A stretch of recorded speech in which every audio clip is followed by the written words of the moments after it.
Hello and welcome to the all new, all different number one comics podcast, episode number 65. Hooray! Yay! Woo! I did all the applauding by myself, so it sounded even lamer than it was. Let you have a spotlight. Right? Well, thanks. We are the all new, all different number one comics podcast. Each and every week, we put out a brand new episode, and in those episodes, Bob. By the way, that's Bob. I'm Dan. Say hello, Bob. Hello, Bob.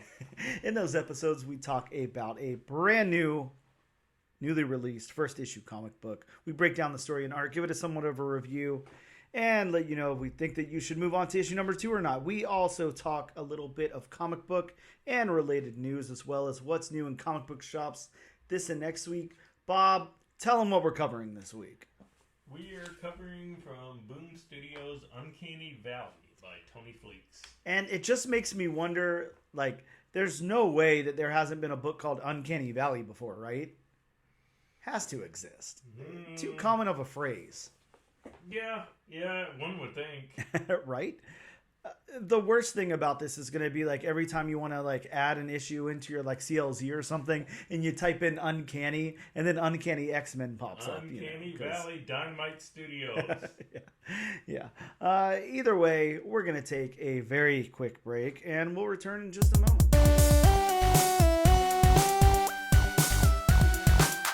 And we are back with episode number 65 of the all new, all different number one comics podcast. Here to talk about some comic book news. Comic book news time. Bob, I don't know if you watched the Joker 2 trailer. I haven't. In a way, No? I kind of refuse to watch it. I mean, I don't blame you. I certainly don't want to watch the movie. But look, the trailer came out, and let me say this about it. It got, in its first 24 hours, 167 million views. I did see that. So it's like the biggest thing since the Barbie trailer. Everyone's talking about it.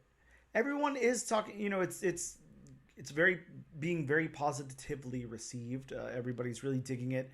There's like a little split-second scene at the end that everybody really likes a lot. There's a lot going on there. I watched it. It's the Joker, so I don't care that much. But I am excited to see Lady Gaga as Harley Quinn. I think that will be cool. I think that I really got turned off of Joaquin Phoenix like lately. Like I'm just not a fan of his anymore, which kind of sucks because there was, I'm trying to think of the name, The Village. Did you ever see the M. Night Shyamalan movie, The Village? Long time ago. Okay, I really love that movie actually, but I really liked his performance in it. I like him. Like there's some stuff that I really like him in a lot, and then I watched that Ari Aster movie, Beau is Afraid, and I just can't look at him the same after that. I hate that movie. I thought he was terrible. I also hated the Joker movie, the first one. So yeah, I don't know. I actually still have not seen it to this day. I mean, we'll talk off air. There's words that I could describe it with, but I don't want to alienate anyone. But I don't know. I mean, it could be very interesting. Of course, having Lady Gaga in the movie as Harley Quinn will hopefully elevate that character even more. And well, not only will it elevate the character, or hopefully elevate the character, but just like the trailer has gotten so many views within a short amount of time. Mm-hmm. I mean, just like, Taylor Swift did for the NFL. I mean, Lady Gaga being as, big in the music scene as she is, the music and the fashion scene. I mean, she's going to draw a different demographic. She's going to draw that, music demographic and that fashion demographic. So here's my question to you then. What do you anticipate? Because I know you've seen Lady Gaga wear some crazy stuff since you talk about fashion, like the meat dress or whatever and all that. What do you anticipate Lady Gaga might wear on the red carpet to the premiere of Joker 2? Oh, jeez. I expect her to be in Harley Quinn's outfit. Yeah. I mean, I can tell you, well, again, I don't want to say much about the trailer. I don't want to spoil it for anyone, but she's definitely not in any Harley attire, like in anything that we see.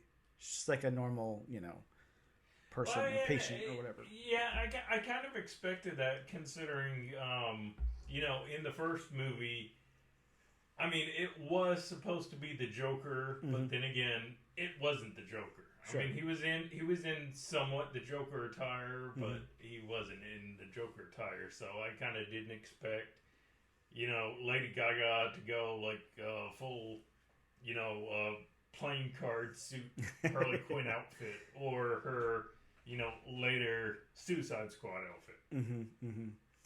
Yeah, I think it'll be interesting. It's, of course, the gritty, real-world take of these characters and all that, because that's what everyone's begging for in comic book movies, I guess. But I don't know. I mean, it's, like I said, it's very well received. I think that I think it was pretty mixed, like the reception of the actual first movie. Mm-hmm. I mean, a lot of people liked it, but, there's a lot of people out there who didn't like it also.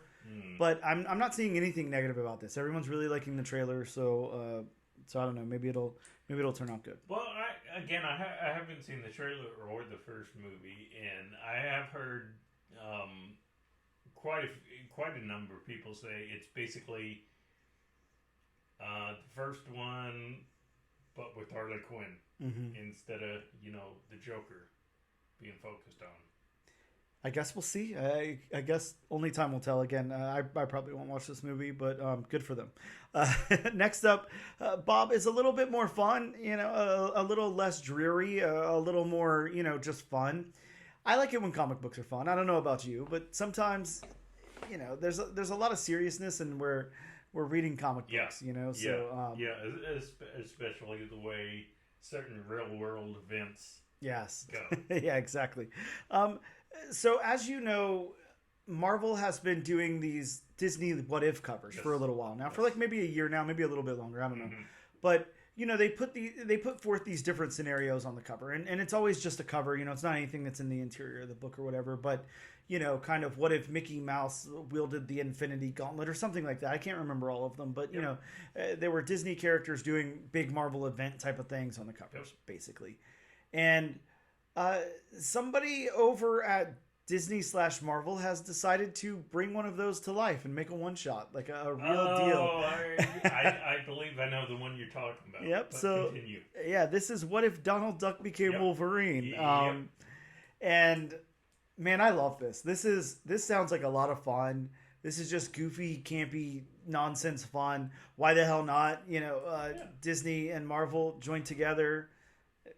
Why wouldn't we see some cool mashups like this? Again, I know I've said it before, and I know there has to be a clause. George Lucas had to be, he must have put a clause in there somewhere where he's like, these characters can't intersect with certain things, because why are we not getting like Guardians of the Galaxy Star Wars? I'm very disappointed that they haven't gone, the cosmic scale Star Wars, because I mean it would be so easy, especially with the alternate universe route. Well, it's funny, too, because if you think about it, I believe, now I'm not 100% sure. Actually, I think I am 100% sure. I'm pretty sure that Planet of the Apes and Aliens, like both of those, now I'm not saying they cross over with the characters, but at least on covers, they've done covers, where they have Spider-Man and then like an alien or something. But Star Wars has been completely separate. So there's got to be a clause in there, whenever the rights got taken over or whatever, there's like, these universes cannot intersect. Star Wars is a separate universe. It's got to be. They're owned by the same company. Yeah, but it's got to be. It's got to be something to protect that brand or something. Like there's something there, because I just don't get it.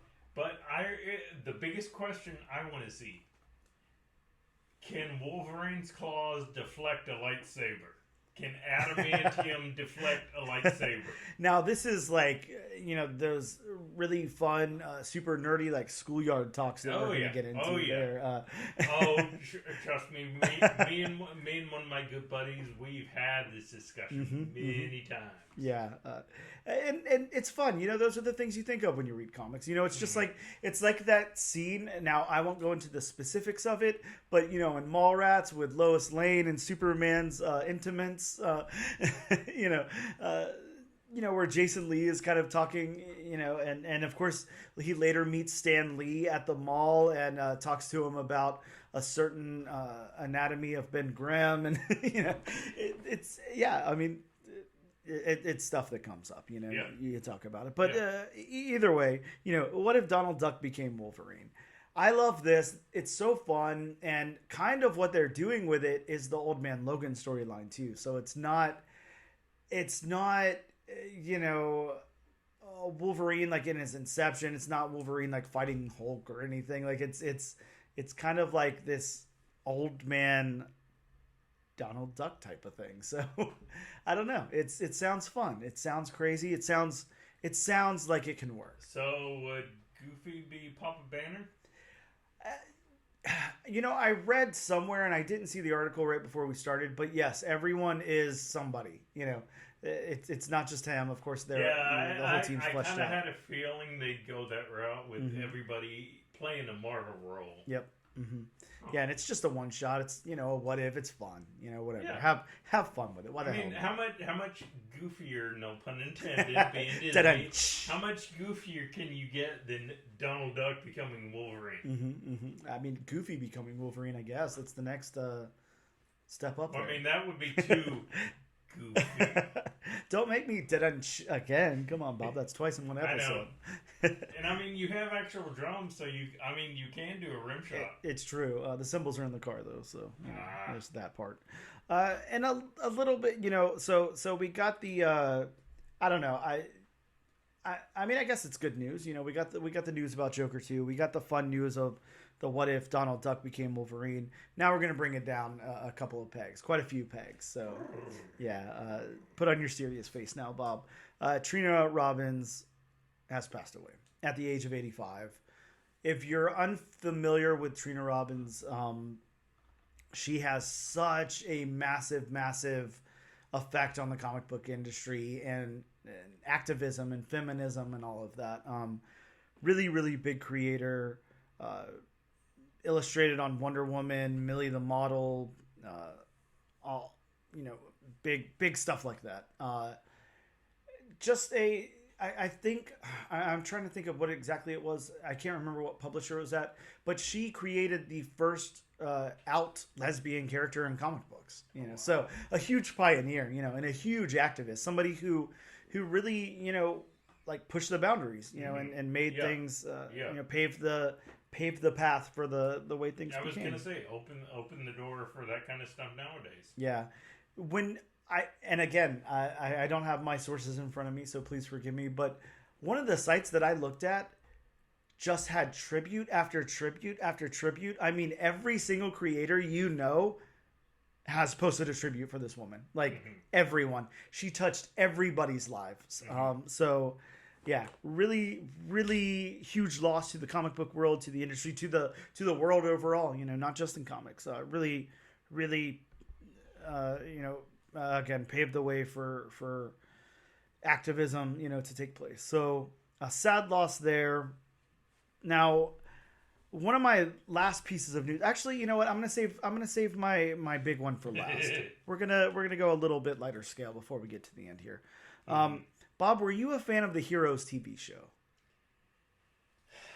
Oh no, the sigh, Bob, the sigh. To make me dangerous, and I actually had this conversation with a buddy of mine.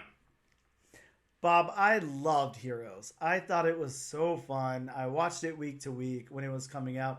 But you know me, I love weekly television. Right. I loved the Gilmore Girls. Right. I loved Lost, Heroes, all that stuff. A lot of fun. Heroes is getting a reboot. Yeah, you know, and I saw this piece of news. And I know there was a following. I know there was a big following. Yes. I'm not going to say it was a cult hit, but I mean, it was more of an under the radar kind of hit. I mean, you could say that. I think what happened was kind of the same thing as Lost. It was really big at first, and it started to dwindle down a little bit. But yeah, the people that like it really like it. But you know, I heard this piece of news, and I'm just like, really? Heroes? This long after? Man, Heroes is good, though. Yeah, I mean, I think the biggest way it's going to work is if they return most of the original cast. I think, I mean, it being a reboot, I don't think they're going to do that, to tell you the truth. I don't see it doing successful, because, I mean, you return the original cast, you know, reboot or not, you know, it's going to be something that fans are familiar with. You know, they're going to be familiar with those characters. Where if you just bring in, new actors without having anybody returning, people aren't going to know what to think. I don't know. I'm torn on this. I love the original series. I don't know exactly what they'll do. I think at most, you talk about returning cast. I think that they'll do that generational thing where somebody will be somebody's mom now or whatever. Somebody will be the doctor in the background or something like that. I will say, even though I never really watched the show, I mean, I watched enough to make me dangerous, know about it. I did like Zachary Quinto's character. Mm-hmm. I did like his character. Who was it? Siler? Yep, Siler. Yeah, I of course. I mean, I think Zachary's a good actor. Man, that show was just full of cool ideas, and it came out at the right time. Yeah.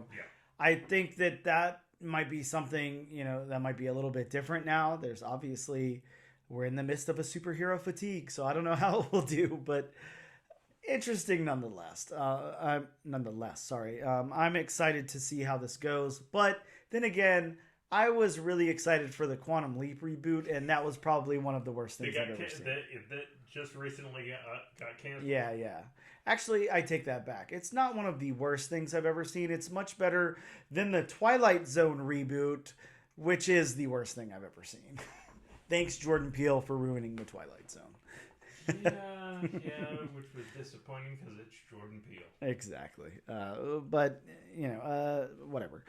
Let's get into some fun news. Our last little bit of news here. Bob, Paramount is adapting a live-action, R-rated, gory killing machine of Teenage Mutant Ninja Turtles' Last Ronin. Yes. I mean, this came out of nowhere, and this is big. Well, I can't say out of nowhere. Well, yeah, not nowhere. I mean, with as popular as it's been over the past few years, I can't say it was going to happen, sooner. But I had a feeling eventually they were going to option it into either a movie, TV series. I'm still waiting on that Berserker. Movie or TV series. Sure, that'll come. Don't worry. My thing is this: like, with this recent success of the Teenage Mutant Ninja Turtles, last animated movie, The Mutant Mayhem, and stuff like that. It basically, I don't remember who owns the rights to. I mean, I'm guessing Paramount, but to Teenage Mutant. Yeah, is it still Nickelodeon? Still own the animated rights? I'm not too sure. I don't know if Nickelodeon had anything to do with that movie or not, but. I don't know if they had anything to do with Mutant Mayhem. If not, then the rights probably would have expired because it's been quite a while since. Well, here's the thing: Paramount is the parent company of Nickelodeon, right. So that's what makes me wonder. Yeah, either way. But maybe like that's their animated branch or whatever, family friendly. I'm not sure. Oh God, so they could do a Teenage Mutant Ninja Turtles Transformers crossover. They sure as hell could. Oh God, keep Michael Bay away from that. This is super interesting though because Last Ronin is insane. I'm just thinking of the budget for this thing to make it live action. Like, it's got to be phenomenal. This is going to be a big movie, and there's going to be a lot put into this. I'm really excited to see how this goes. I actually got really excited because I think I told you off air. At that time when that book was first coming out, I was a big variant guy. I was picking up store exclusives for almost everything, and this book had a lot of store exclusives. I remember picking up Peach Momoko covers, Peach Momoko Virgin covers. There was a metal cover. There was Justin Roiland from Rick and Morty who had some exclusive covers. I have Virgin covers of that. I have so many different covers of issue number 1. I have all of the incentives that our local shop got. Our local shop had their own store exclusive for it, which I have. There's so many different copies of this book that I have. Where do you store them all? They're actually in one of those Tupperware bin type of boxes. Because I have magazine size short boxes. Right. I have CGC short boxes. Right. That stuff is in my storage unit in Tupperware. I don't know why. Don't ask me why. I have no clue. But that's where it is. Do we know yet? Have they said if it's going to be live action or animated? Yes, it's live action. Live action. Yes. Okay. Which is what I was saying. I mean, the budget's going to have to be phenomenal. I was going to say, if you said live action, then I zoned out for a minute. Yeah, live action. This will be big, and I'm super excited for it. So, Bob, did you? I'm sure you read it when it came out. Mm-hmm. Oh yeah, man, such a good book. I haven't read the second series yet. I haven't started on that, but I've been collecting them, so I have, lots and lots of copies of that as well. But yeah, I'm excited to see this happen. So this is cool. And with that being said, let's take a quick break, and we'll talk about the new books that came out this week in local comic shops. Wow. And we are back with episode number 65 of the all-new, all-different #1 Comics Bobcast. Wow. Only took 65 episodes to call it the Bobcast. Yeah, you got really happy saying that. You kind of scared me for a moment. Well, I got to switch it up sometimes. I got to surprise myself. My day was too early for that. Now you're awake, Bob. That's all I can say. Yes, I am, and a little afraid. I'll if you see the guys in the white trucks with the white jackets, come to your house. Well, try not to fight it. I just wanted to, make sure you were lively, Bob. That's all. Let's talk about some new comics that dropped in shops this very week. From Marvel, we got Edge of Spider-Verse 3 with the first appearance of Star Spider, everyone's favorite new Spider, Star Spider. Don't know anything about him. Me either. I don't think anybody does until you read the book. But we also got Ultimate Spider-Man #1, 4th printing. Jeez. Ultimate X-Men #2 with the first full Maystorm. I am really excited to read this one. I really liked issue #1. It was so crazy and off the wall and so not like a normal X-Men book that I really liked it a lot. We also got Incredible Hulk issue #11 and X-Men 92 written by Bob's good friend Steve Fox issue #2. Sorry, that is X-Men 97 issue #2, not 92. From Image Comics, we got Erica Schultz book Rat City and the Spawniverse finally came out. So really, really excited for that one. I've not read it yet. I'm so stoked. I am hearing such good things about it. And surprise, surprise, it already went to a second printing. So yeah, really awesome. Congratulations, Erica Schultz. That is super cool. And, rest of the team there too. Sorry. Not to discount you guys, but we know Erica Schultz a little bit over here. So we also got Transformers issue #7. From Boom Studios, we've got Uncanny Valley, one of Bob's favorite books of all time, Jim Henson's Labyrinth Archive Edition #1. Hey, it was a good movie. It would have been good if it had somebody besides David Bowie in it. We also got... Sorry, Dance Magic Dance. We got Mighty Morphin Power Rangers The Return, issue #3, a book that I'm really digging, so I'm excited to read that 3rd issue.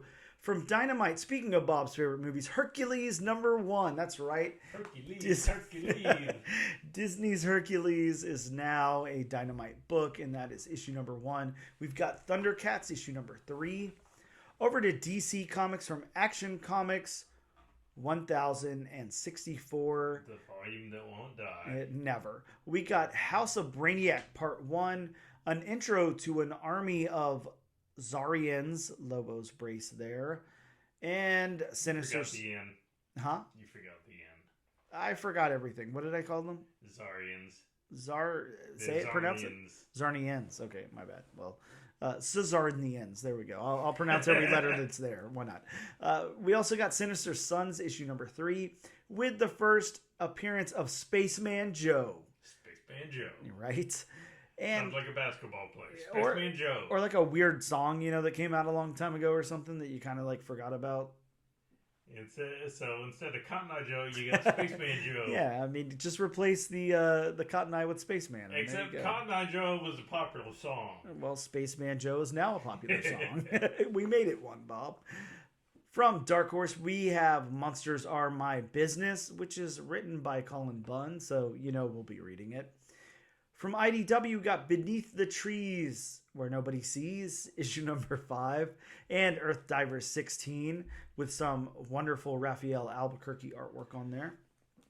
From Oni Press, we got Night People, number 1, second printing, and issue number 2 as well. From Keen Spot, we got The Crying Boy, issue number 2.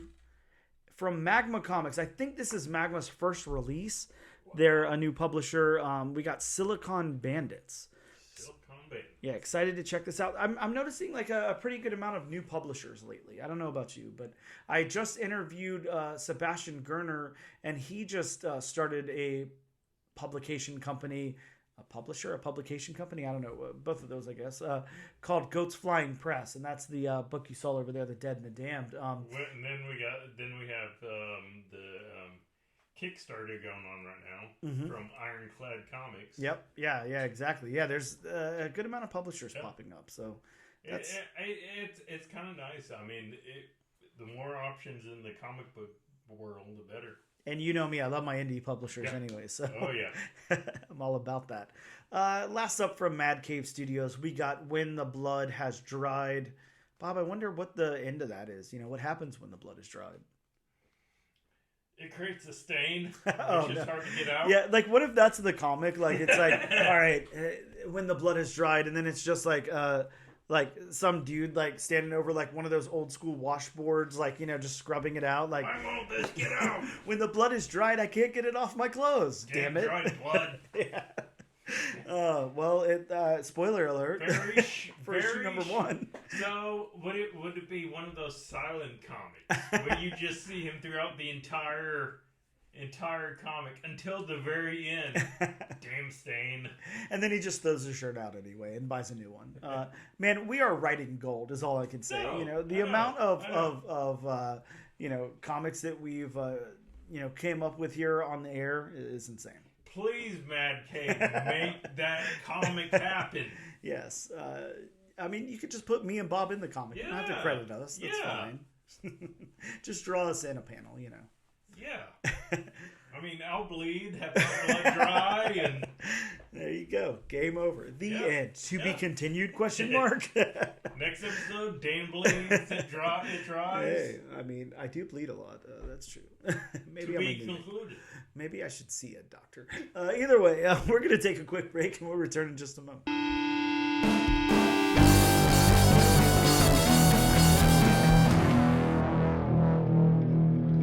And we are back with episode number 65 of the all-new, all-different number 1 comics podcast, here to talk to you about Boom Studios' all-new number 1, Uncanny Valley. But before we do that, we got to break into the synopsis. We got to break into the writer, the artist, my synopsis, and then we'll talk about the book. That's right. You got to sit through all of that first and to get us started.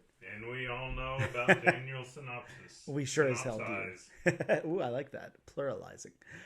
From Boom Studios, Oliver, a seemingly typical 12-year-old boy, except for a mysterious family history that seems to start and end with his mother and inexplainable powers that's a weird sentence. He can do nothing. Nope. Sorry. He can do things other boys can't, to the point of landing him in some trouble. Baffled by the surreal cartoonish nature of his abilities and followed by a murder of peculiar crows, the mystery behind Oliver's family history finally unfolds. Written by fan favorite writer Tony Fleecs and illustrated by acclaimed artist Dave Wachter. Discover what makes Oliver special and strange as he searches for his place in the world. That's actually a really bad synopsis of this book. Wow. I mean, maybe overall, but the first issue, mine's way far off from that. Well, I mean, don't forget we've had a couple of those. What book was it? Episodes back where what we read and it just didn't match up in the slightest. Did not match up in the slightest. Yeah, there was some of those. Yeah, that's definitely sure. Yeah. Wow. You know what? I'm not going to go into Tony Fleecs. He did Stray Dogs. He did Feral. This is his new book. We covered Feral. Yeah. Stray Dogs came out before our time, so but we both read it, so we know all about Tony Fleecs here. If you guys don't know about Tony Fleecs, check out Stray Dogs. It is a very fun, crazy book. I don't know if fun's the right word, but it's a crazy book. Feral, a great book. Bob and I both loved. So that is enough for him. Let's talk about Dave Wachter. I'm always wondering if I'm saying that correctly, but Dave has done Teenage Mutant Ninja Turtles. Teenage Mutant Ninja Turtles, the IDW collection. Uncanny Valley, that's this book. Iron Fist, Heart of the Dragon. Godzilla Cataclysm. Star Wars High Republic, Trail of Shadows. Planet of the Apes, Breath of Bones. Punisher. Teenage Mutant Ninja Turtles Villains Micro Series. Teenage Mutant Ninja Turtles Universe. X-Men Legends, Ghost Rider, Godzilla in Hell. And probably some more. Let's then go into my synopsis of the book. And I pluralized for no reason. Uncanny Valley opens with 3 kids skipping recess. One of them is the new kid at the school. They jump from a small bridge, and the other 2 kids fall like normal, hurting themselves, while the new kid creates a cartoonish hole in the ground. Oliver, the new kid, then gets summoned to the principal's office along with his mother. She learns that jumping from the bridge is Oliver's 3rd strike, and before this he jumped over benches in woodshop class and started a fire in the cafeteria. Oliver explains the other incidents to his mom, but they sound very cartoonish and she dismisses him. Oliver's mom tells him to take out the trash and I guess I skipped over something there. Oliver is then taken home and, grounded. And he's up in his room and his mom tells him to take out the trash.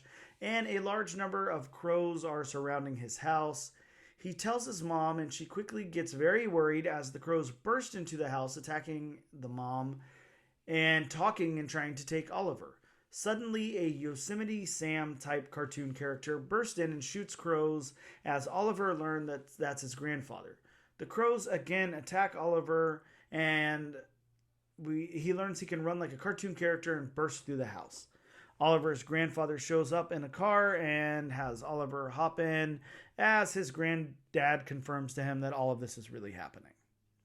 So I don't even know how to address this book. Yeah, but this was definitely a book. This was a book. Yeah, this was a huge swing. I guess we'll talk about if it was a miss or a hit or not, but it was definitely a swing. Mm-hmm. How about the story beats? These are pretty crazy, but the beats are this. We meet Oliver. We meet Oliver's mom. Oliver has some weird abilities, some cartoonish abilities, as I explained, and well, even I'm gonna interrupt you there, please. But even abilities aside, I mean, kid does bad thing, kid gets in trouble, kid gets suspended, of course, normal kid. Parent tells you to do something, of course they're not going to do it, mm-hmm. Especially at 12 years old. Yep. Then kid finds out he has fantastical abilities. Mm-hmm. So it's like a 12-year-old met the mask. Yeah, and it's interesting. We're going to talk about it, but yeah, I mean the beats go from there, and then all these crows come out of nowhere, and his grandfather comes out and shoots them. I thought overall, the beats worked. I mean, mm-hmm. there really was no point to where, the book just slowed down or stopped. So there was nothing that, slowed it down.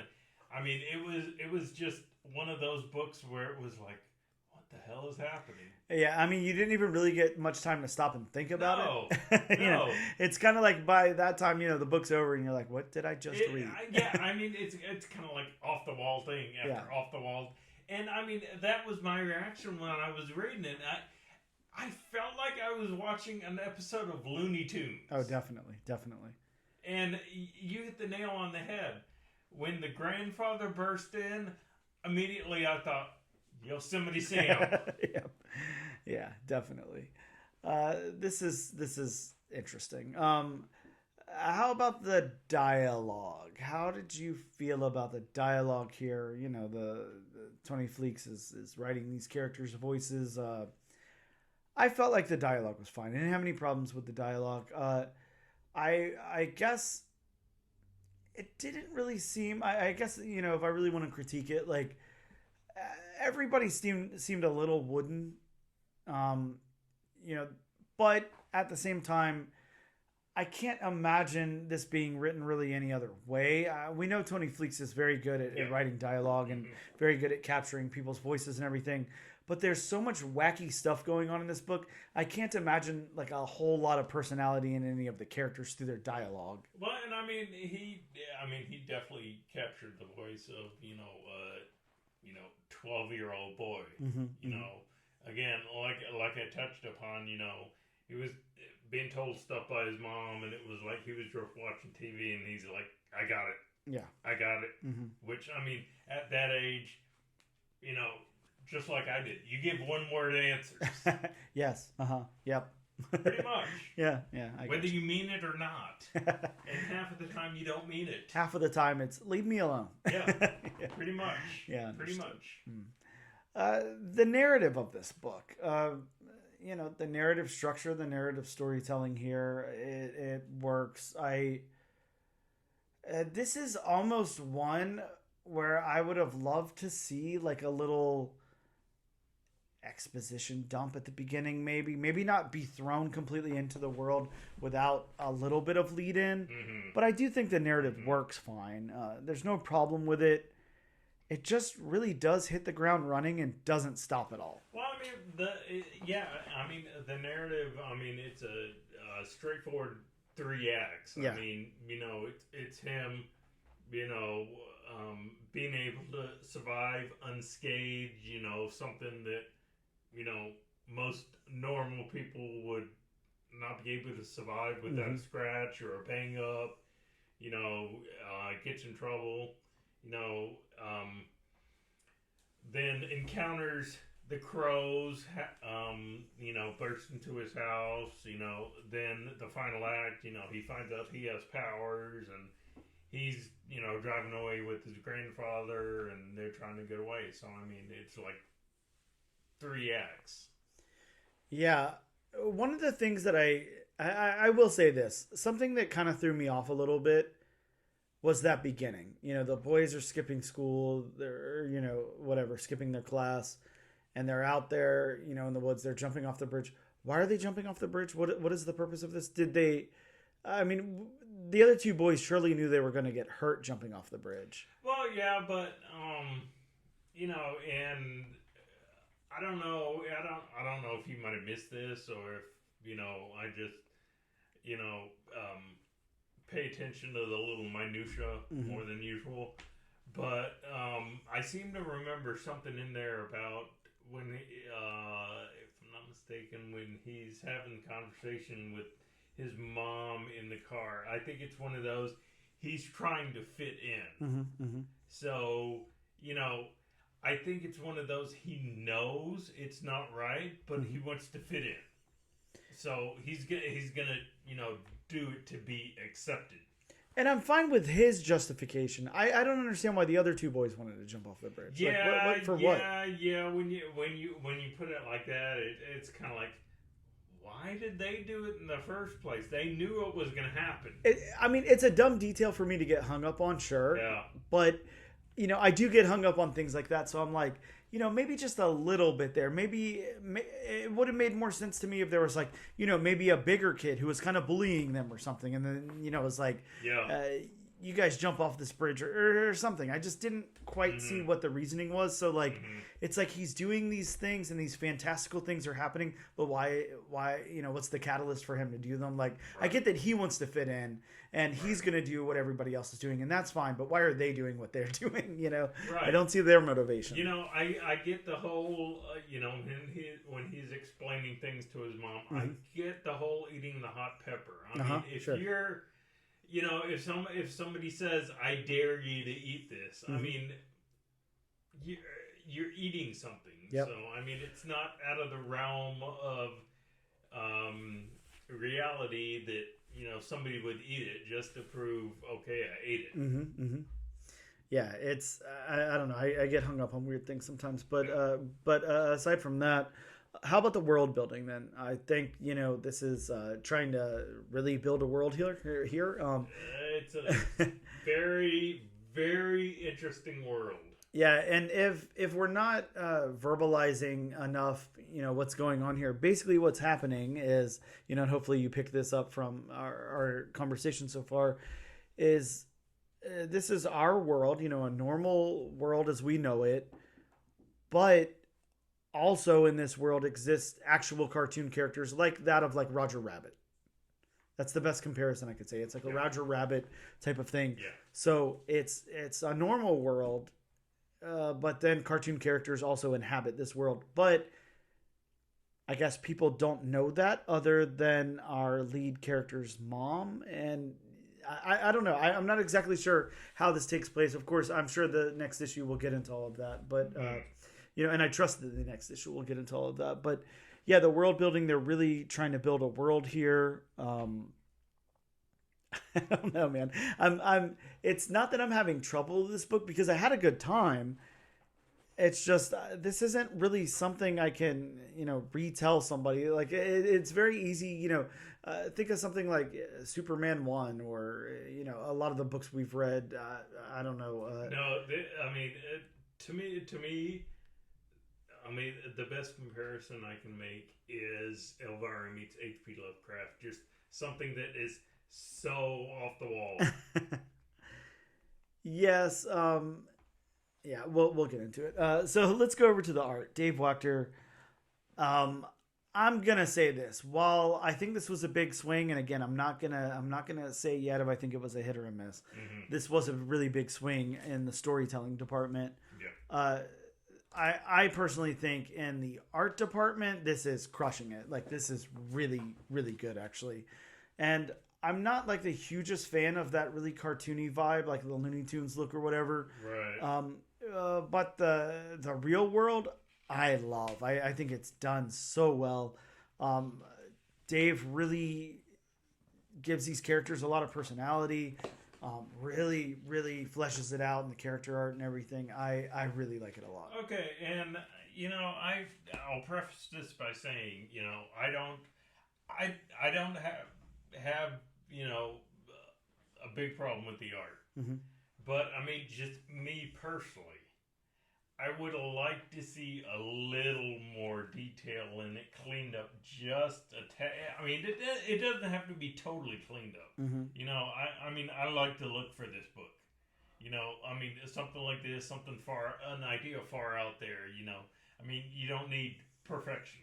But I'm just saying, I would like to see it a little bit more cleaned up, like maybe a little more detail in the background. A little more detail here and there in the foreground. But I mean, that's overall, I like the art. I like how it fits with this book. That's just my personal preference. Yeah, and I'm really liking the art here a lot. I think it's really cool. It's got that photorealistic quality to it, but it's got enough grit to it. As far as details and stuff, when we get into the backgrounds and locations and stuff like that, I mean, I could see your point. There is a lot of focus on the characters. I think that might be by design, because obviously we know Dave Wachter is completely capable of detail. I mean, look at this scene of the kid's bedroom. Yeah. Now I will say, that's really well done. And I don't know. Maybe it was just those few scenes in the school, you know, where you see the kid sitting on the bench and you see the, you know, secretary just sitting there at her desk. Yeah, well, it's got like a really sterile look to it. You know, it's like almost like a hospital waiting room or something. There's not a lot to it. But yeah, once we get into the house and stuff here, I feel like it's fleshed out pretty well. Oh, yeah. There's a lot going on. It looks like a real lived-in house to me. I really like it. This is, I don't know, it's interesting. It's very, very interesting. And then you got to think too, he's got to tilt the line there of making something illustrated and in a comic book, but also making it look realistic enough to where whenever he brings in these cartoon characters, there's a juxtaposition. I do give big kudos for the fact that there was so much detail in the crows, considering how many crows there were. Oh yeah, there's personality in those crows, definitely. This is really interesting. I think that we could probably not really separate the background and locations and all that. We pretty much already talked about it. I just want to single out, you know, some art that I like. I loved, you know, the fields leading up to the bridge. Yeah, that's great. That was probably, in this entire book, that was probably my favorite piece of art. I've got it open to, you know, where the point of view is pretty much from the ground looking at the bridge, and I mean you can see the trees and it's at dusk and you can see, you know, the goldens and the shadows the bridge make. That's you get a nice fall feel here, definitely. Like that's done really well. I'm with you. I like all of that. It looks really nice. Some good like watercolors and stuff. I'm guessing. It looks. It's a very good look. I was trying to think of the colors here. That's kind of where I need to go next. I don't know if I guess Dave did the colors as well, because I'm not seeing any separate colorist credited here. Yeah, so it looks like Dave Wachter did all of the illustration, the coloring as well, and then there's a separate letterer. But he did a great job on the colors. Yeah, they look fantastic. The colors really work really well here, and I think the colors are kind of, colors and shading are really what's separating the cartoon characters from the real world characters. So there's a lot of work being done there. I don't know. Let's get into our wrap up of it. This one, I think I want you to go first because I think I need to hear what you say. So, you know, I had to really think about this book. Yeah. Me too. You know, because I mean, I read it and I had that reaction when I'm done. I'm like, what the hell did I just read? Oh yeah. Yeah. Because I mean, I was also thinking to myself, and you probably thought to yourself, I'm just thinking to myself, boy, they're skirting the line from copyright infringement in a lot of this book. Definitely. I mean, how many IPs they, you know, came close to doing. Mm-hmm. So, I don't know. For me, I would recommend this to people just because, you know, it's something different. Mm-hmm. I mean, if you like the you know, art style of just comic book art mixed with, you know, illustrated cel shaded characters, then you're gonna love this book. I mean, it's definitely, you know, something different. Mm-hmm. And I mean, you know, different is good in comics. Definitely. I don't know. I kind of want to continue to issue 2 myself, just because I want to see where this is going. Mm-hmm. Because, you know, coming off of this issue, it could either go, you know, straight or it could go straight into a wall. Yeah, that's just because of what it's dealing with. Yeah, and this one is so hard for me. I honestly don't really know where I land, but I'm kind of it again. This was a swing, and I really credit Tony for not just doing the same thing over and over again. Like he's clearly very, very successful at doing the, you know, animal thing, the homeward bound type of thing, you know, whatever he's got going on with Stray Dogs and Feral. You know, I'm happy that he didn't just try to cash in on something like that again. I'm happy that he did this. This is a swing though, man, and I'm just not sure that I'm like 100% there with it. I don't know that this is like anything that I'm that interested in learning more about. Let me ask you twofold. A, would you recommend it to our listeners? Yes, I would, and I will say why. Because I feel like, you know, whenever somebody takes such a huge swing, like there's going to be a divide, you know, either I don't feel like this is going to like be a book where somebody is like, oh yeah, I kind of liked it. Like it was fine, whatever. Like you're either really, really going to like it or you're just going to be like, this wasn't for me. Okay. And that brings me to my next question. Would you recommend it for yourself? It's like I want to know what's going to happen, but not enough to read another, you know. So, I mean, what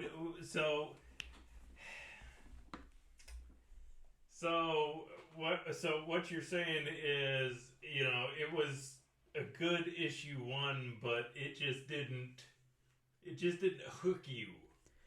Yeah, this didn't connect for me. I guess is what I want to say. Gotcha. I appreciate the effort. I think that Tony is really good at telling a story. Dave Wachter is very good at illustrating a story. This is beautifully done, and it's a cool concept. I don't think it's for me. Okay. I always feel bad saying that about a comic. I know, especially on somebody you really enjoy. Yes, very much. And I don't think that it's done bad. I think that it's done very well. It just wasn't personally it for just me. Wasn't for you. Yeah. Right. And I mean that's what you know we're gonna run into. I mean, it's gonna be a lot of those. You know, we got personal. I mean, I told you my personal preference on the art style. That I like the art. I just would like to see in certain sections it cleaned up a little bit.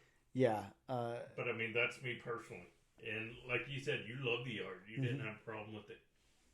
So, I mean, it's going to come down to personal preferences. I think this book is going to do well. I will say that. I think that this is going to sell well. I think people will be talking about it. I think that it'll do good. And I hope it does do good. Again, not personally my taste. Right. And part of that might have to do with, you know, I'm you know, a lot of people are big into Looney Tunes, into all that kind of thing. I'm not. I don't like those kind of cartoons. So maybe this world just isn't for me. I don't know. We can leave it at that, you know, because I could sit here all day and try to go down the rabbit hole of why it doesn't connect for me, but it just doesn't quite connect for me. Hopefully it connects for you, you know. Hopefully you guys pick it up and you really enjoy it because the creative team really deserves it.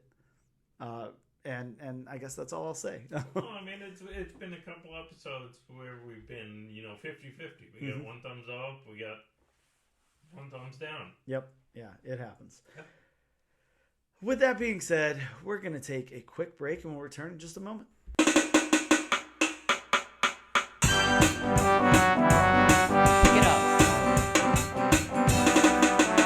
Hello and welcome back to the all new, all different #1 comics podcast. Doing a special creator interview, and I do have a very special creator interview on the line right now. We've got Zac Thompson, all-star comic book creator, comic book writer, writer of. I mean, you guys definitely know Zac Thompson. I don't have to point out like a whole shitload of titles or anything, but yeah, No One's Rose, Nature's Labyrinth, Yondu Cable, Lonely Receiver, a really, really cool book that I loved. I Breathe the Body, absolutely one of my favorite. Like, I was so sad that book ended when it did. I was like, come on, let me get another volume out of this thing. But her Infernal Descent, The Dregs, just such amazing stuff. I could go on and on and on. Worked with a really another really cool writer that we've had on the show before, Lonnie Nadler. Zac Thompson, welcome to the show. So excited to have you here. How are you? Thank you so much for having me, and I'm great. Yeah, the sun's out and it's finally spring, so I'm like, I'm riding on that.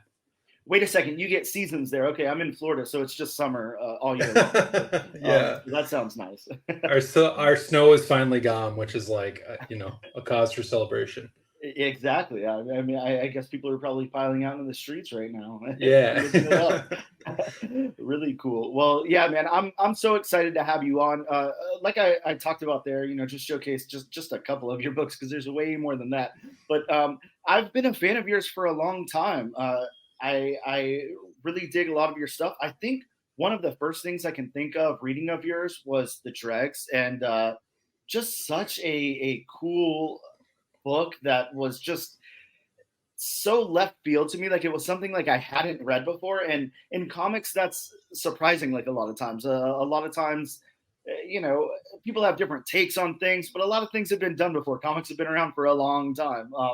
So when I read The Dregs, I was just like, God, this is such a cool new thing. Really awesome. So Well, thanks, man. Yeah, that was Lonnie and I's first book, so it was sort of like our mission statement in the industry, and it sort of like it really. I have my whole career to thank for that book, honestly. wow. Yeah, such a cool book. I remember, being in my local shop that's since closed down, but it was.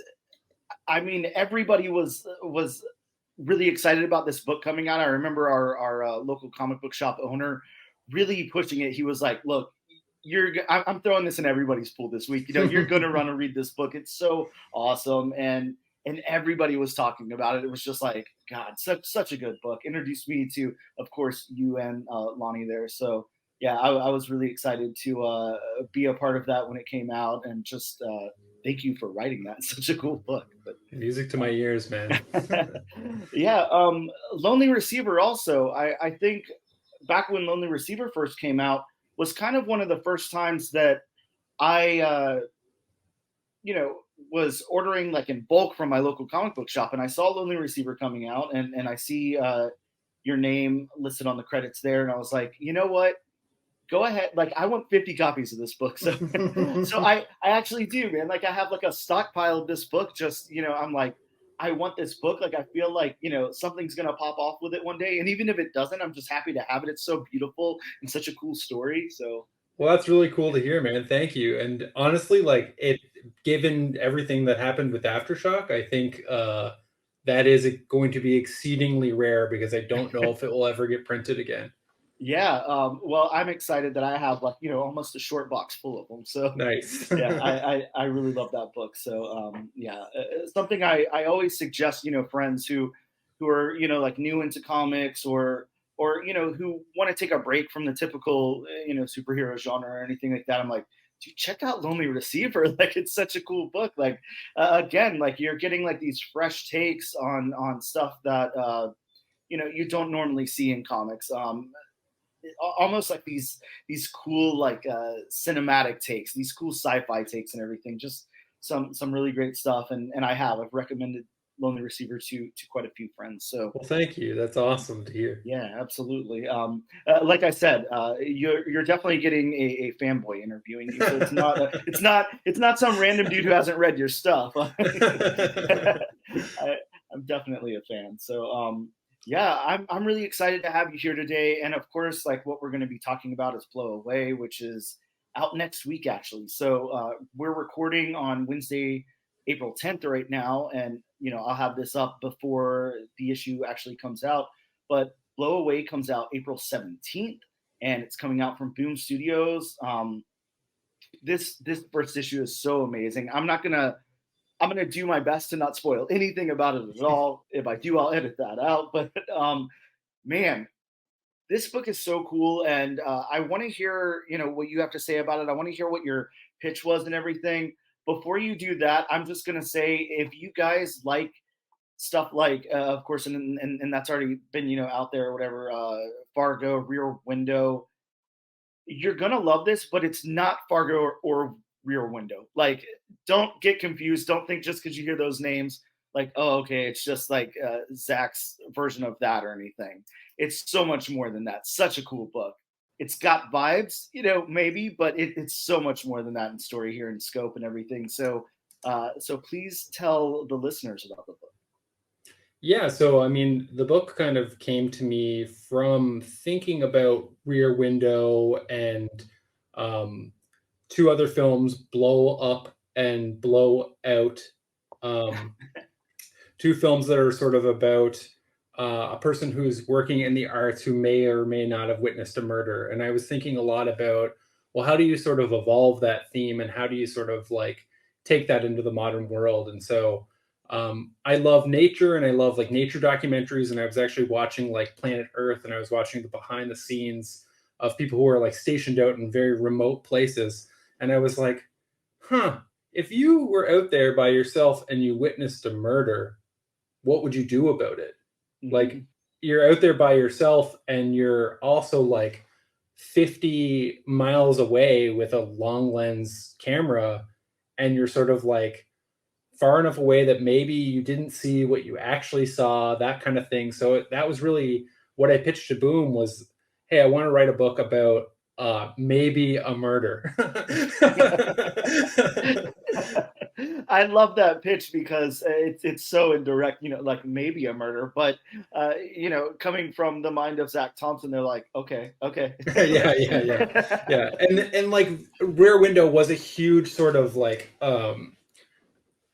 touch point because I think a lot about like how that implicates the audience. There's a level of implication and Blow Away where it's like, okay, you're going to go along with Bryn as she goes on this path of being like fairly sure about what she saw, but you as a reader may not have that same reaction to what you see. And that's very much the point of the book, is that giving you a sort of a string of images, because there's like I won't get into spoiler territory, but there's a double page spread towards the back of the book in the first issue that you're going to see in every subsequent issue. But you're going to see it play out a little bit differently. And the idea is that the character, the main character, Bryn, has a different emotional response to it every time. But you as the reader are also going to come to it with new information every single time. And so the idea is that Bryn has one way of looking at her footage. The reader will have one way of looking at it. And the truth is probably somewhere in the middle. Yeah, I love it because, again, it's like... I don't know if you get into like unreliable narrator or anything like that. It's not not there, but like it's perspective. It's very what are we seeing versus what Bryn is seeing. And I love the use of the camera here too, because it's almost like a whole nother character itself. The perspective of what we're seeing through the camera, how we like zoom in or whatever, like all the different stuff that goes on there. Excuse me.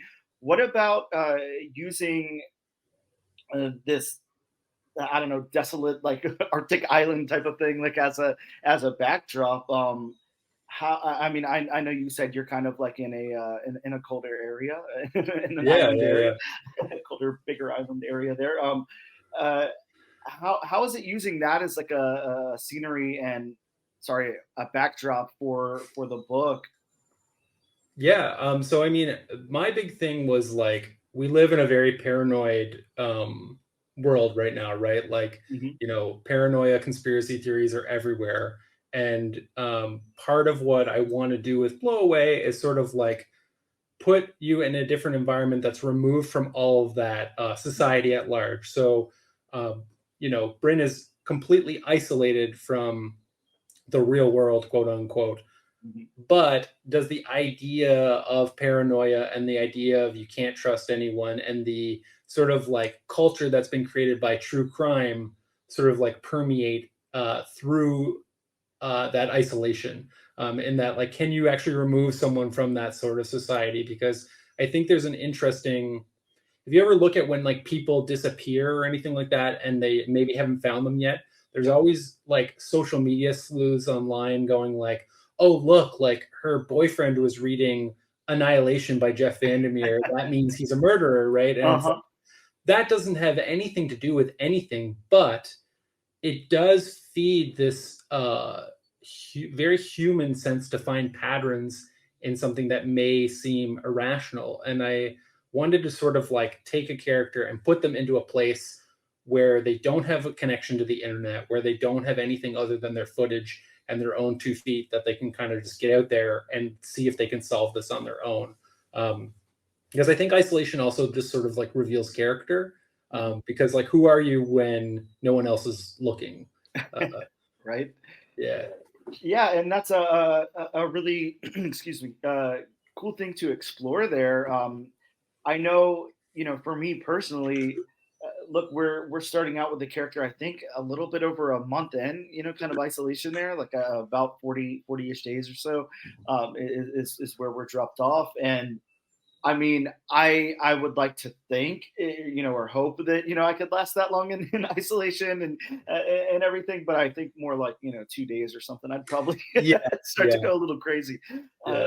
So I think that's also a really cool thing to explore. We have Bren, and she, at least to us, seems pretty strong at first. She's out there for a month plus, out there documenting the hatching of these. Hopefully the hatching of these birds and everything, and then starts to see some other stuff going on, and really loses touch with like any of the outside world that she's trying to communicate with. So or supposedly at least, but I guess anything's up for debate at this point. But this is like a really cool story, again, like a really original story, because it would be very easy for someone to read a synopsis or read a review or something online, and something that name drops Rear Window, Fargo, things like that. Again, like, it's not that. It's so much more than that. There's so many layers here, just with the storytelling alone. And then you have, is it Nicola? Is that how I'm supposed to say the artist name? Yep. Again, sorry with the names there. Nicola on art, and God, that just adds like so many more layers to this thing. How did you guys hook up? Have you guys ever worked together before? No, we hadn't worked together before, but my editor on the series, Elizabeth Bray, she sort of brought a couple different portfolios to me and said, look at these.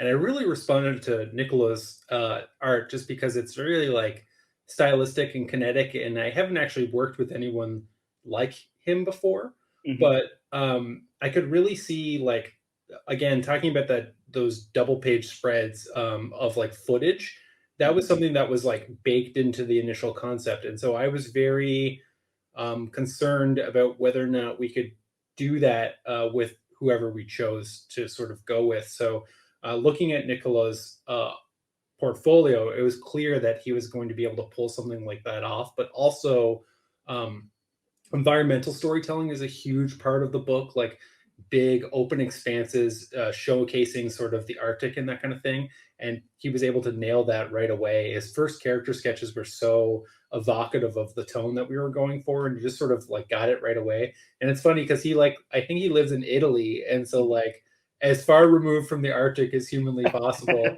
but like understood exactly the vibe that we were going for, and has just absolutely nailed it with every issue.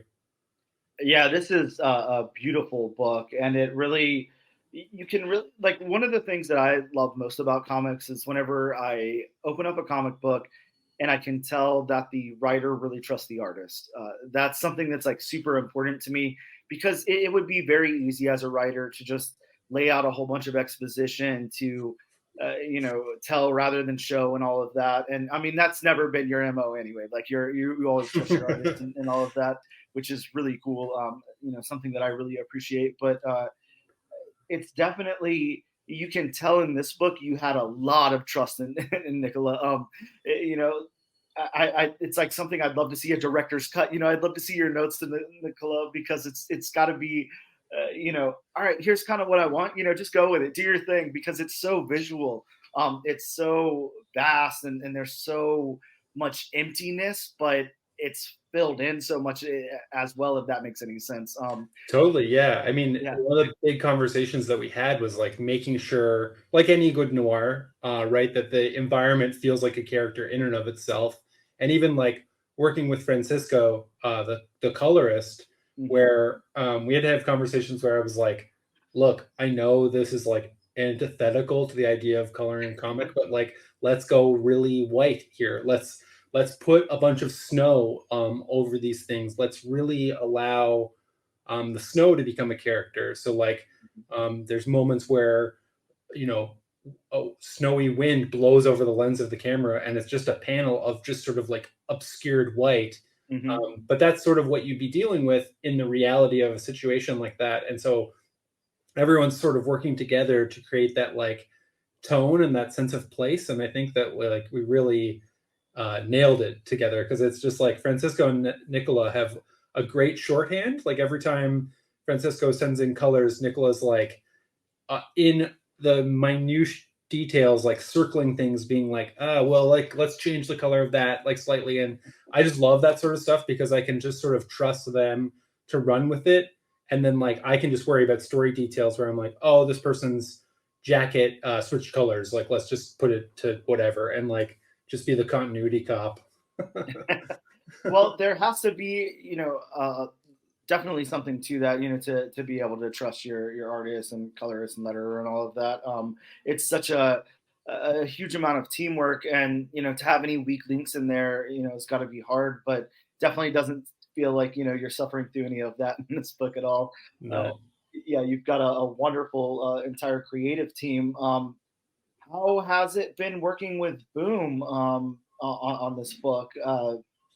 I'm trying to remember what you've done with Boom before off the top of my head, but just Hunt for the Skinwalker previously. Okay, that's right. Yeah, I forgot about that book. Yeah, and they've been awesome. Yeah, this is the first sort of original book that I've done with them, and I sort of, again, like I pitched them this thing that was like very visual and very much evocative of other things, but also to go back to those double page spreads again, like that was a huge part of the pitch that I had to them, where I was like, look, like I want this to feel visual, but I also want this to sort of be steeped in the storytelling of comics. So it's like, you're going to see a sequence of 16 panels, and we're going to show that to people over and over again. And we're going to sort of like change people's perception of the storytelling on the page, which I'm like, at the end of the day, like after you look at comics for so long, you just kind of become like a formalist freak where you're like thinking about how to like play around with the form of comics. And so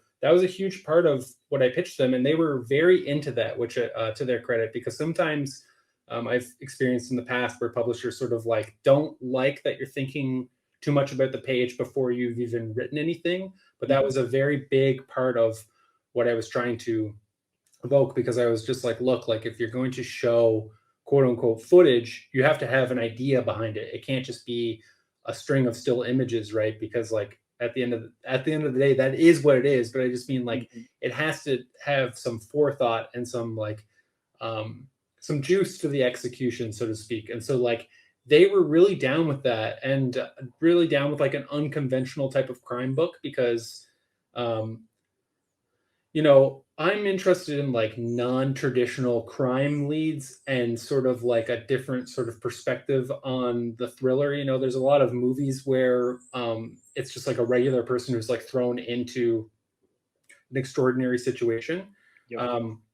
But in comics, I find there's a lot of like, it's a crime book, but the main character's a mutant, or it's a crime book and the main character's a thief, or whatever. And I like the idea of just like, I'm a regular professional who happens to be in the wrong place at the wrong time. And because I'm isolated, I'm caught up in this thing that I can't sort of escape. And so, but they were super down. They have a really good pedigree with their original crime books. So it's a good place to be. Yeah, I really like Boom Studios a lot. It's a publisher that I think when I my earliest memories of Boom are definitely like the Kaboom stuff for some reason. Like I felt like all I was seeing was like the all ages stuff or whatever. But then once you start to dig a little deeper, you look at books that are coming out like Grimm, Ghost Lore, the Power Ranger stuff that's coming out that's fantastic. Boom really puts a lot into their books. They're beautiful books. They're on like this luxurious cardstock and paper and everything, and they get top tier talent. You can always kind of like bet on a Boom book, like, you know, it's going to be like very well executed whenever it comes out from Boom. So there's not much I can think of where I've ever been disappointed with a Boom book. We've done quite a few like on the podcast, and every single time, you know, we kind of go into it like hesitant or, okay, well, you know, this is whatever. I think the last one was Man's Best that we covered on the podcast, and we were like hitting this string of like animal books. Like I think there was like 4 in a row or something, and my co-host was kind of like, all right, it's another dog book, you know, whatever. And we ended up reading it, and it's just, you know, the execution is just so well. So we both ended up loving it and recommending it and everything. But yeah, Boom, a really great publisher. I'm excited that this book is out on Boom, because I feel like, you know, even though I've only read the first issue, that really opens the door to what you're able to do. And I think there's going to be a lot of surprises in there, and that's really intriguing.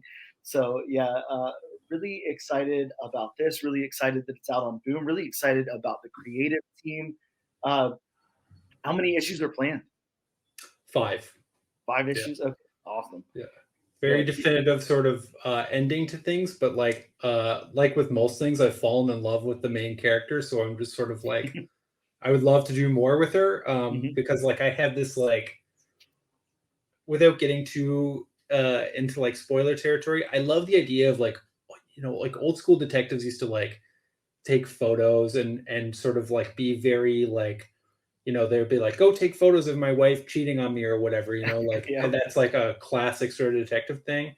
And I love the idea of like a new version of that, where someone's like a camera expert whose job is to record incriminating footage or whatever in the modern era. So like if Boom is down to do more with this character, I'm raring to go. You've got some ideas already built up. Very awesome. Well, yeah, she is a cool character, and you know, everything that we're seeing in this first issue, again, trying to stay out of any spoiler territory or anything, is there's so many layers to her. You know, like at first, we're seeing a very confident, you know, woman, you know, in her job and in her isolation and everything.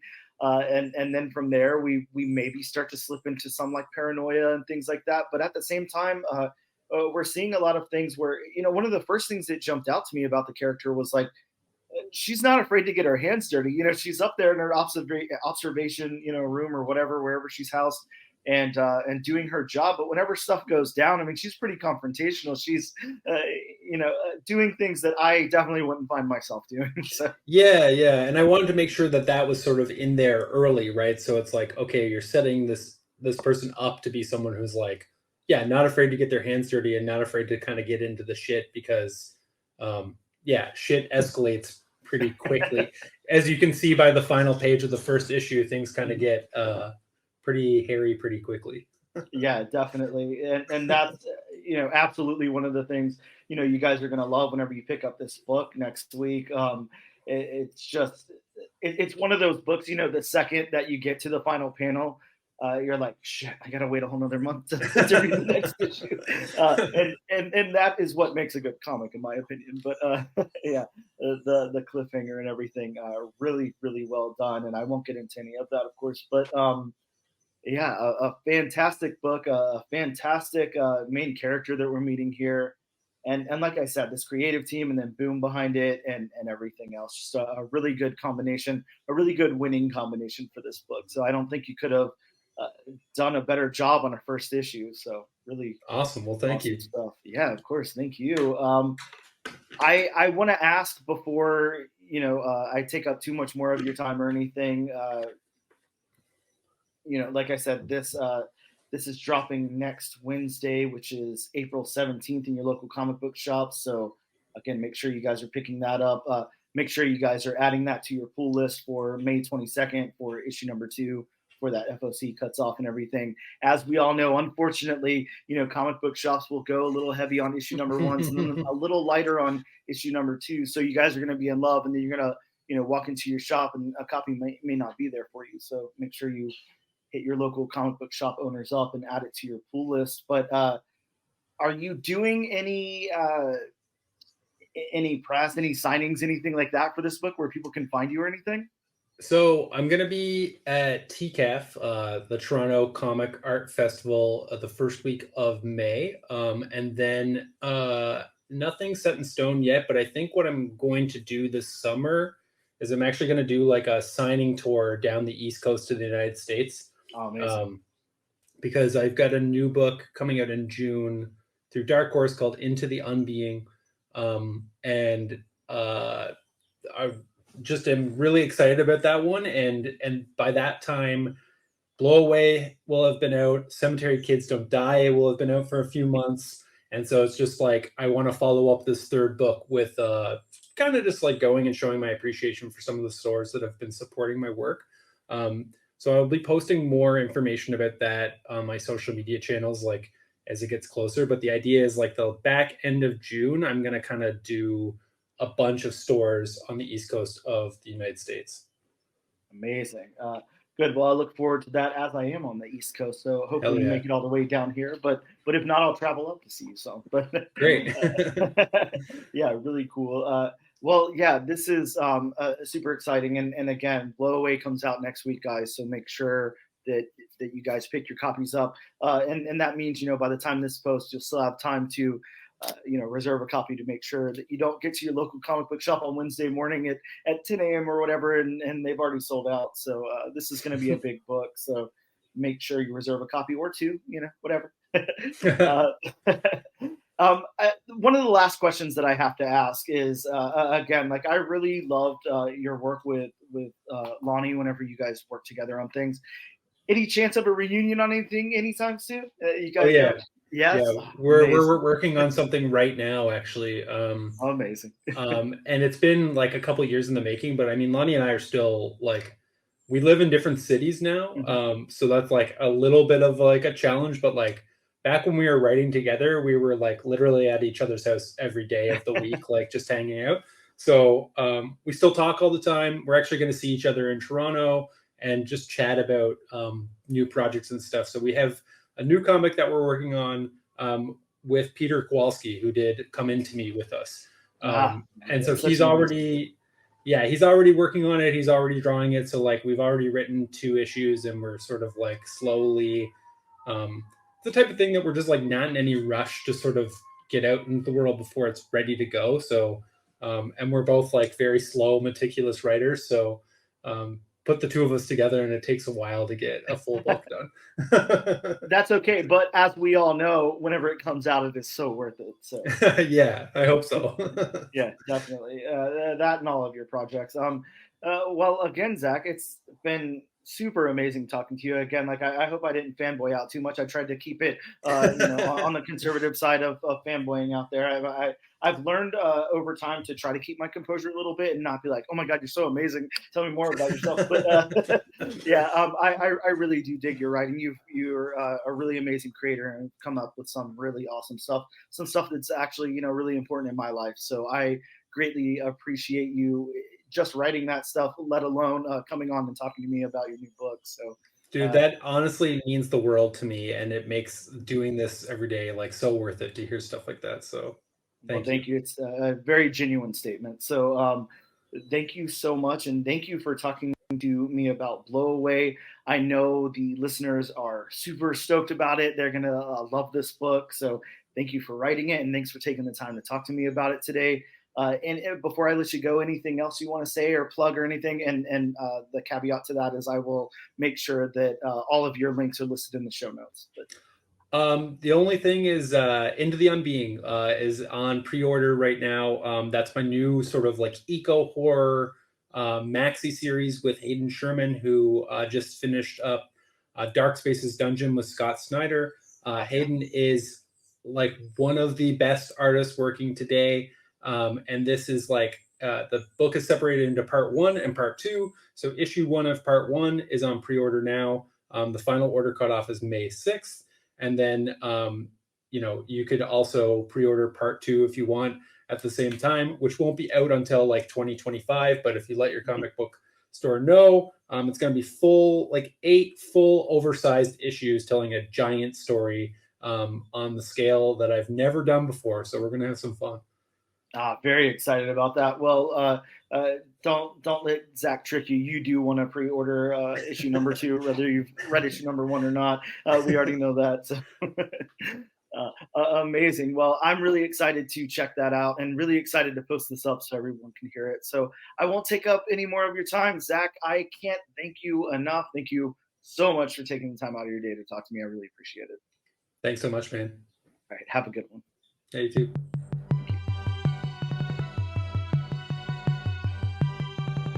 Hey, welcome back to the Audio Audio for Number One Comics, episode 65. Thank you so much for checking out that really cool interview with Zac Thompson, creator of a book that drops next week, Blow Away from Boom Studios. Make sure you guys check that out before you blow away. I don't know. I tried. Right? Bob, let's talk about some new books that are dropping next week. But, I think I'm going to do a little bit different this time. Normally we talk about the books. Things happen. Sometimes they come out. They don't come out. I think this time I'm going to do it's disclaimer time. It's disclaimer time. Welcome to disclaimer time. Everybody, disclaimer time with Bob. You make it sound like Pee Wee Herman. You really do. Maybe I'm heavily influenced. What can I say, man? I love Pee Wee Herman. We should have a word of the day. I wish we could have Pee Wee Herman on the show. Is all I can say. Too soon. Oh, too soon. But yeah, like I didn't say O.J. Simpson, so it's not too soon. That's way too soon. It's way too soon. But like I always say, these are just a few of the books that are hopefully, fingers crossed, coming out next week. But I mean, anything could happen. So if you want a more in-depth list, please consult elsewhere. You can call your local comic shop. You can, send an owl with a message saying, hey, please give me a list of all the comics coming out next week. But make sure you do it in that really nice penmanship, because nobody wants a sloppy letter from a Harry Potter owl, is all I'm saying. Learn calligraphy. I'm just saying, Bob, I don't know how you feel, but there's nothing worse than whenever somebody has an impactful statement or, message to give you, and it's in bad handwriting. It really cheapens it. That's all I'm saying. Well, I mean, it's kind of like, especially if somebody else is supposed to read it, not everybody can read bad handwriting. Right. If you have some nice, calligraphy handwriting, where you can make out each letter, it's easy to read. I completely agree. You don't want something where the person can't read it. Work on that handwriting, kids, is all we're saying. It's important. Learn your cursive, people. Come on, damn it. Bring it back. Bring back the cursive. I know they don't teach it in schools. They should. You know what? Get off Bob's lawn without the cursive, is all I'm saying, That is a definite get off my lawn moment. I love it. If you happen to live in Jacksonville, Florida, like Bob or I do, you can hit up our local comic book shop, Gotham City Limit. Let Ben or Jonathan know you want a complete, up-to-date list of all the new books that are coming out next week, along with a synopsis, the creators, a list of accomplishments, grades they made in middle school, everything. We want it all. Take it to the limit, and, if you're off some weird island like Zac Thompson is, you can hit Zac Thompson up, and he'll tell you what books are coming out. And you can, if you live in Jacksonville, Florida, you can come over to Dan's yard so I can yell, get off my lawn. Or get off Dan's lawn, I'm sorry. It's fine. Bob, my lawn's your lawn, Okay. So starting off the list from DC, the comic book imprint that only has 2 or 3 characters, we have Batman Offworld number 4. Ooh. Batman Offworld issue number 4. This one's got the first appearance of something that I won't be able to say. Thanagarian, who is a bounty hunter. Yes, a Thanagarian bounty hunter. Sticking with DC, we have Batman, Superman, The World's Finest, number 26. Speaking of 2 or 3 characters. Wait a second. You mean The World's Finest? This one has a Bob alert. Woo! First possible appearance of Doomite.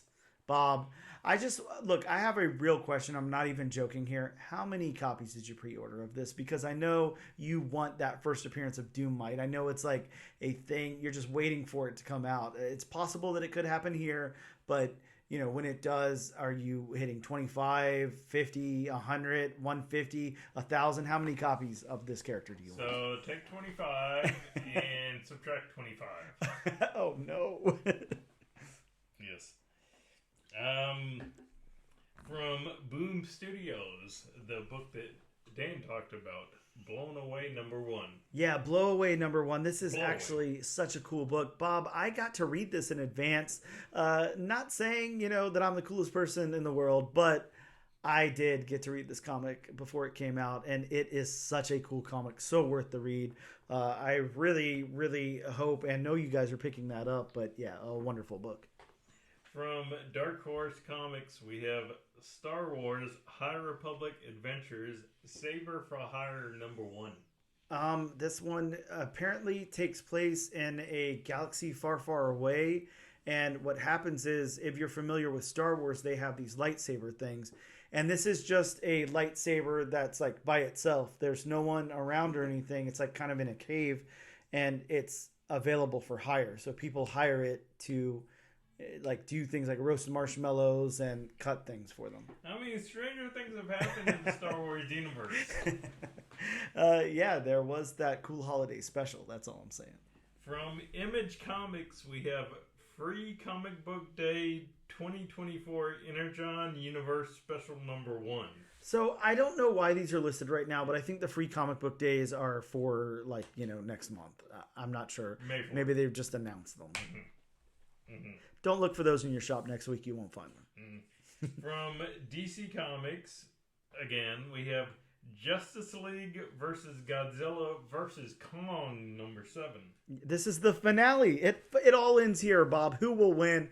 The Justice League, Godzilla, Kong. Will they all become friends? What will happen? I'm guessing Lex Luthor won't win. I don't know, man. I don't know. Maybe everybody just pops some popcorn and watches a movie. Yeah, that is true. Sticking with DC, we have Superman #13. Part 2 of the House of Brainiac. Yes, and a personal favorite of Dan and I's. Yeah, a wonderful, wonderful book. Staying with DC, we have Nightwing #113. And let me tell you, this is the weirdest looking cover A I have seen in quite a while. I'm going to have to pull that one up so I can check it out. Yeah, that's...